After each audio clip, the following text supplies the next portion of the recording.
Elections అయిపోయినాయి కదా. Election అయిపోగానే నేను నేరుగా ఫస్ట్ కడప వెళ్ళా.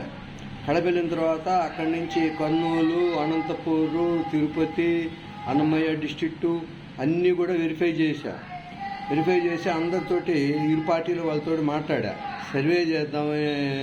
సర్వే చేసాం. అందరిని అడిగి ఇన్ఛార్జీలతోటి, ఆ పార్టీ ఇన్ఛార్జీలతోటి, ఈ పార్టీ ఆ పార్టీ కౌన్సిలర్లతోటి, ఈ పార్టీ కౌన్సిలర్తోటి, ఆ పార్టీ సర్పంచులతోటి, ఈ పార్టీ వాళ్ళతోటి అందరితోటి మాట్లాడిన తర్వాత వాళ్ళ అభిప్రాయాలన్నీ అన్నీ నోట్ తీసుకొని అక్కడి నుంచి మళ్ళీ నేరుగా విశాఖపట్నం వెళ్ళా. విశాఖపట్నము, విజయనగరం జిల్లాలు, తర్వాత అక్కడ అరకు, తర్వాత ఈస్టు, వెస్టు ఇవన్నీ కూడా నేను ఈ కారులో వెళ్ళి ఈ 10 రోజులు మొత్తం అన్నీ సర్వే చేసి మొత్తం అందరిని విచారించా.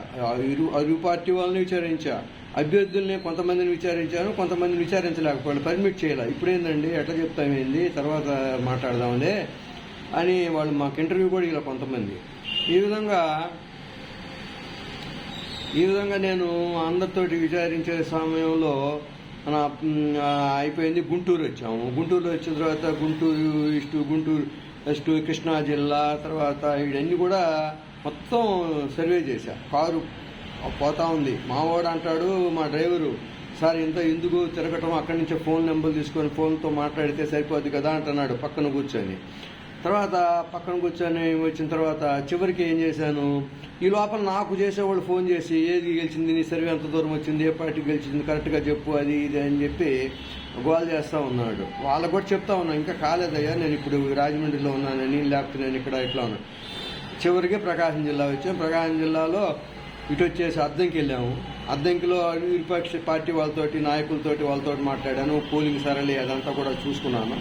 అక్కడి నుంచి మళ్ళీ చీరాల కరణం బలరామకృష్ణమూర్తి గారు, ఆయన కొండయ్య గారు, వాళ్ళ పార్టీ వాళ్ళతోటి, వీళ్ళ పార్టీ వాళ్ళతోటి, మధ్యలో ఆమంచి కృష్ణమోహన్ గారు పార్టీ వాళ్ళతో కూడా మాట్లాడి వాళ్ళ అభిప్రాయాలు కూడా తీసుకున్నాం గెలుపు మీద.